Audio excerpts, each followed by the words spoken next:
Selain dari hijauan pakan ternak yang kita siapkan ataupun yang melimpah, kita juga harus melihat potensi peternakan di daerah kita masing-masing dan juga di sistem penjualan, karena yang saya sebutkan tadi juga termasuk salah satu kunci pokok dari keberhasilan ternak kita, teman-teman.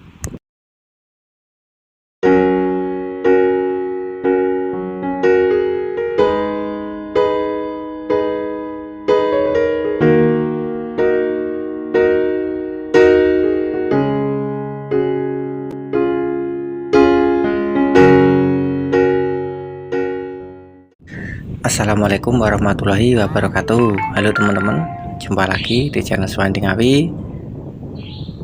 Salam ngarit, salam ternak, sehat sejahtera untuk kita semuanya ya teman-teman. Mudah-mudahan kita semuanya dimudahkan segala urusan dan dilancarkan jalan rezekinya.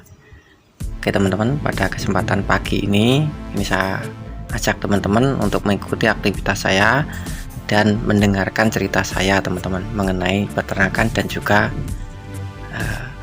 pakan ini ataupun tebun jagung ya teman-teman. Ini adalah lahan luas, ini punya kakak saya, ditanami jagung. Karena kemarin itu sebenarnya itu ditanami padi waktu musim mareng itu teman-teman, akan tetapi padinya itu mati teman-teman, dan juga saya buatkan video juga waktu itu. Terus sama kakak saya itu berinisiatif ditanami jagung, karena kalau ditanami padi lagi itu kan juga biayanya mahal ya teman-teman, ataupun cara perawatannya kan lain halnya dengan tanaman jagung. Ini kan lebih mudah dan biayanya pun lebih sedikit. Jadi sama kakak saya itu ditanami jagung seperti ini, dan alhamdulillah ini sudah hampir waktunya panen sebagian dan sebagian masih teman-teman. Dan alhamdulillah ini juga sangat membantu sekali di peternakan saya teman-teman, karena bang pakan saya dari kedelai yang gagal panen itu kemarin itu saya juga tanam padi kan juga gagal, terus saya tanami kedelai juga gagal itu teman-teman, itu sudah hampir habis, dan sekarang panen dari tebun jagung di tempat kakak saya ini. Dan saya akan bahas putaran bang pakan yang melimpah seperti ini. Jadi biasanya itu di daerah-daerah tertentu yang mungkin di daerah teman-teman juga yang tanamannya dari tebun jagung seperti ini atau jagung, dan juga dari singkong misalkan, itu biasanya itu peternakannya bisa maju teman-teman, karena dengan ketersediaan pakan yang melimpah atau memanfaatkan limbah pertanian seperti ini kan kita misalkan ternak berapapun kan insya Allah juga mampu kalau sudah mempunyai bang pakan seperti ini ya teman-teman. Jadi dengan kita misalkan mempunyai mesin chopper, wadah yang banyak, terus kita proses dengan fermentasi, ini kan juga sangat bagus sekali untuk kambing-kambing kita, dan juga sangat bagus sekali sebagai pakan simpanan kita.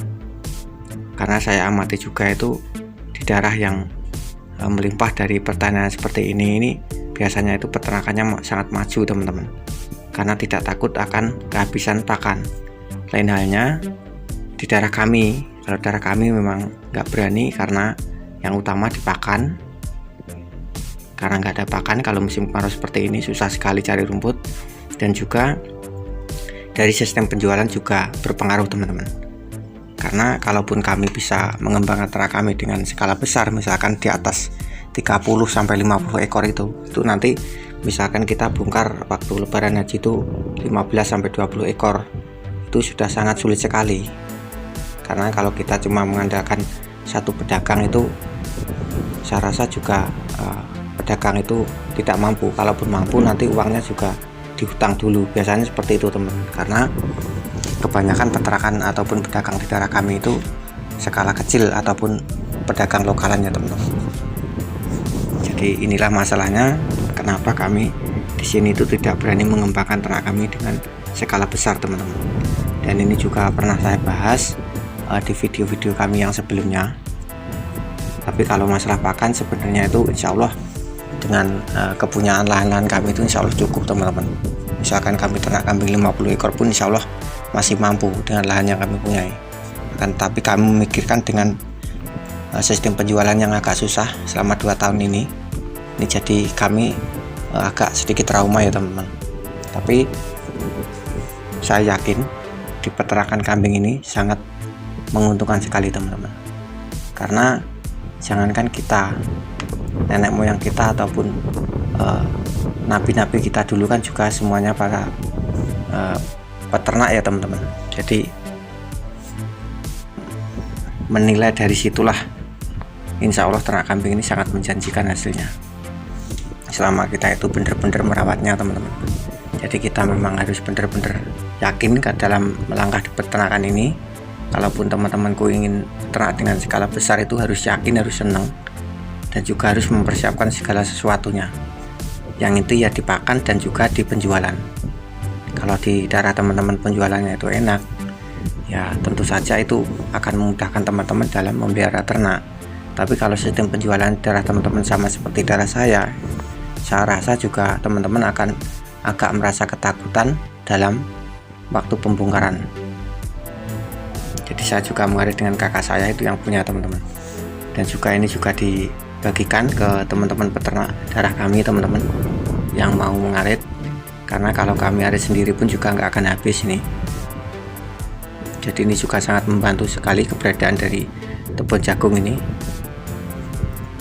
karena sekarang padi sudah mulai tanam, jadi nggak ada rumput sama sekali teman-teman. Jadi mudah-mudahan pembahasan kami kali ini pun juga bisa bermanfaat untuk teman-teman peternak semuanya. Dan mohon maaf jika ada penyampaian kami yang salah, yang tidak pada tempatnya, itu karena keterbatasan dari kemampuan kami.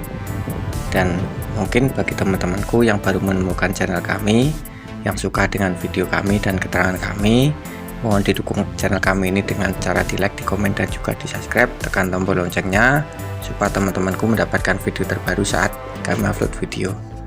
Dan mudah-mudahan kita semuanya dalam keadaan sehat selalu ya teman-teman, dan dimudahkan jalan urusan dan rezekinya. Dan video dari kami saya akhiri, semoga bisa bermanfaat. Assalamualaikum warahmatullahi wabarakatuh.